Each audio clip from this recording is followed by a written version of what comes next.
छांदोग्य उपनिषद की एक कथा है जिसमें सत्यकाम जावाला ऋषि के बाल्यावस्था की एक घटना का उल्लेख है, जिन्हें जावाला और जावली भी कहकर संबोधित किया जाता है। रामायण में भी इसका प्रसंग देखने सुनने को मिलता है। कहानी आपके लिए बहुत ही मनोरंजनात्मक और जानकारीमूलक हो सकती है, तो आइए आज इसी कहानी को जानते हैं। नमस्कार दोस्तों, मैं हूं श्याम देव और आप देख रहे हैं आपके अपने नए चैनल पर यह कहानी। अब शुरू करते हैं कहानी को।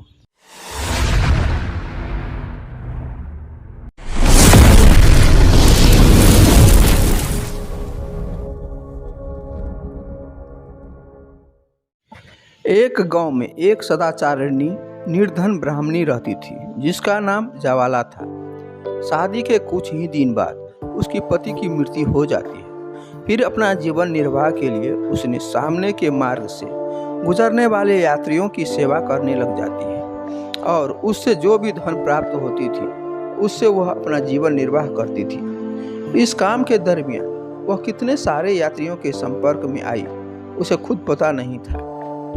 कुछ समय बाद उसे एक पुत्र हुआ। उसका पुत्र बड़ा योग्य और होनहार था। वह किसी भी चीज के बारे में जानने समझने में बड़ा ही उत्सुक रहता था। उसकी माँ भी अपने बेटे को सत्य के राह पर चलना सिखाती थी, इसलिए उन्होंने अपने बेटे का नाम भी सत्यकाम रखा। सत्यकाम जब 8 साल का हुआ तो उसकी माता को उसकी पढ़ाई की चिंता सताने लगी। उन दिनों गुरुकुल ही पढ़ाई के केंद्र होते थे और 8 साल के उम्र से ही गुरुकुल में शिक्षा ग्रहण करने के लिए बालक को भेज दिया जाता था।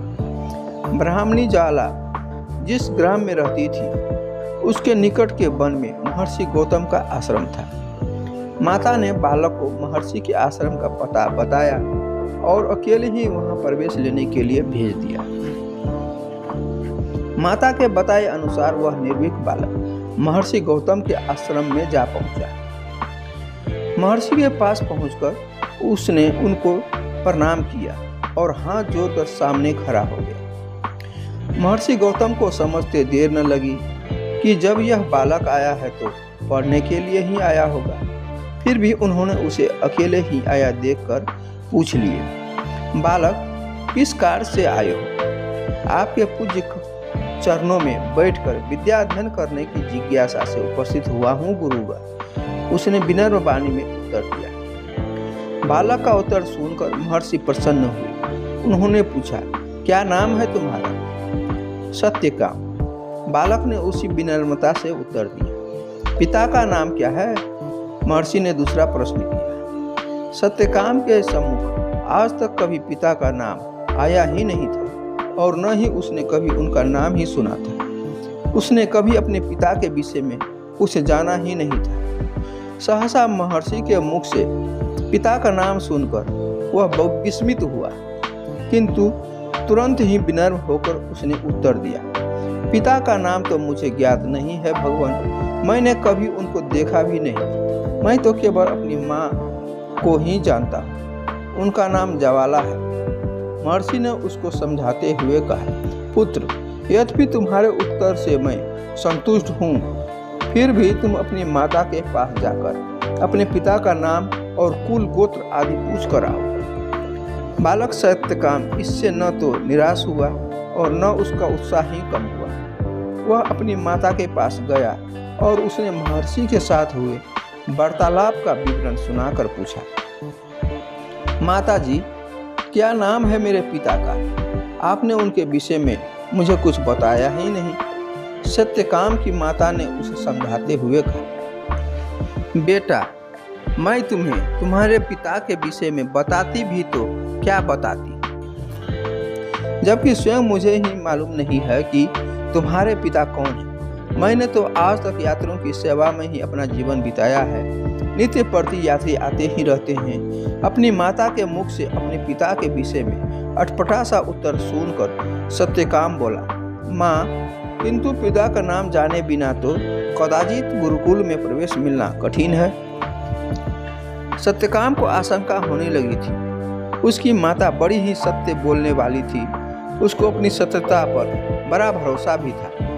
अतः उसने बालक को समझाते हुए कहा, बेटा तुम महर्षि के पास एक बार फिर जाओ और उन्हें ठीक उसी प्रकार बता देना जिस प्रकार मैंने तुम्हें बताया है।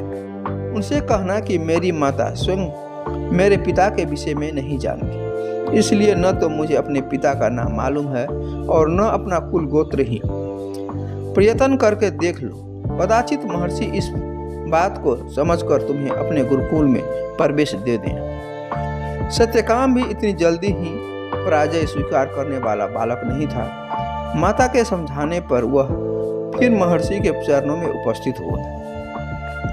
महर्षि ने उसे आया देख पूछा है अपने पिता का नाम। सत्यकाम बोला, गुरुदेव मेरी माता कहती है कि उनको भी मेरे पिता का नाम ज्ञात नहीं है। उनका जीवन तो यात्रियों की सेवा में ही बीतता रहा, इसलिए वे मेरे पिता का नाम तथा कुल गोत्र बताने में असमर्थ हैं। पुत्र और माता की इस प्रकार के सत्य के प्रति निष्ठा से महर्षि गौतम बहुत प्रभावित हुए। महर्षि ने सत्यकाम को शाबाशी देते हुए कहा, बेटा जो इस प्रकार निर्भय होकर अपनी बात सच सच बता देता है वह निश्चित ही उच्च कुल की संतान हो सकता है। तुम निश्चित ही ब्राह्मण कुल के हो। तुम्हारी माता का नाम जवाला है। आज से तुम्हारा नाम हुआ सत्यकाम जवाला। यह जवाला ही अब तुम्हारा गोत्र हुआ। तुम्हारी वंश परंपरा अब जवाला नाम से जानी जाएगी। निसंकोच मन से अब तुम इस आश्रम में अपनी पढ़ाई आरंभ करो। इस प्रकार महर्षि गौतम ने सत्यकाम को अपने गुरुकुल में प्रवेश दिया और उसका उपनयन संस्कार आदि करवाकर उसको 100 गायों के पालन पोषण का भार सौंप दिया। महर्षि गौतम ने कहा, जब तक इन 100 गायों की वंश बढ़कर 400 हो तब तक तुम्हारी शिक्षा भी पूर्ण हो जानी चाहिए। इसका अभिप्राय यही था कि सत्यकाम को पढ़ाई में कड़ी मेहनत करनी होगी और साथ ही गायों की रेख देख भी करनी होगी। सत्यकाम लगन का पक्का था। उसने महर्षि के चरणों में प्रणाम करते हुए कहा, महाराज आपकी कृपा और आशीर्वाद से मैं अपने कार्य को ठीक समय पर संपन्न कर लूंगा, ऐसा मेरा विश्वास है। शिष्य में विश्वास की भावना पर गुरु को बहुत प्रसन्नता हुई। गुरुकुल के पूर्व की ओर जो वन था वह सत्यकाम को दे दिया गया। उसको शिक्षा देने के लिए विभिन्न विषयों के 4 विद्वानों की नियुक्ति भी कर दी। बल्कि सत्यकाम ने स्वयं अपने लिए वहां कुटिया बनाई और फिर गौओं के पालन पोषण के साथ साथ अपनी पढ़ाई में भी जुट गया। जिस लगन से वह अपना अध्ययन करता था उसी लगन से वह गायों की सेवा भी करता था। गुरुकुल वासियों ने अनुभव किया कि जो जो सत्यकाम का ज्ञान बढ़ता जा रहा है त्यों-त्यों गौओं की संख्या भी बढ़ने के साथ साथ वे हिष्ट पुष्ट भी होती जा रही है। महर्षि गौतम यह सब देखकर प्रसन्न होते थे। सत्यकाम जैसे बालक को शिष्य के रूप में पाकर उन्होंने अपने गुरुकुल को भी धन्य समझा। जब तक गौओं की संख्या 100 से 400 तक पहुंची, सत्यकाम ने अपने 4 विषयों की शिक्षा पूर्ण कर ली। यथा अवसर सत्यकाम महर्षि के सम्मुख उपस्थित हुआ। उसने उनको प्रणाम कर कहा, महाराज आपके द्वारा नियुक्त 4 विद्वान महापुरुषों का आशीर्वाद मुझे प्राप्त हो गया है तथा मुझे सौंपी गई गौओं की संख्या भी आपके कृपा प्रसाद से 400 से अधिक हो गई है।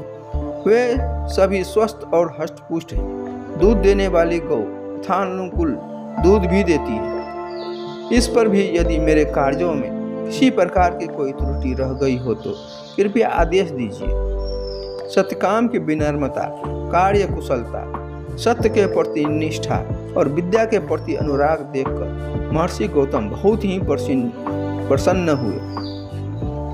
महर्षि ने उसे आशीर्वाद दिया और फिर उसे कुछ दिन अपने पास रखकर अपने देख रेख में विद्याओं में पारंगत कर दिया। समय बीतने पर सत्यकाम ने अपनी विद्वता से सारे संसार में अपनी तथा अपने गुरु महर्षि गौतम की ख्याति फैला दी। दोस्तों, कहानी पसंद आई हो तो कृपया इसे लाइक कमेंट अवश्य करें। आगे भी इसी तरह के वीडियो देखने के लिए अपने इस चैनल को अभी सब्सक्राइब करके पास में पड़ी घंटी के निशान को दबाकर ऑल को भी सिलेक्ट कर लें। वीडियो पूरा देखने के लिए बहुत बहुत धन्यवाद।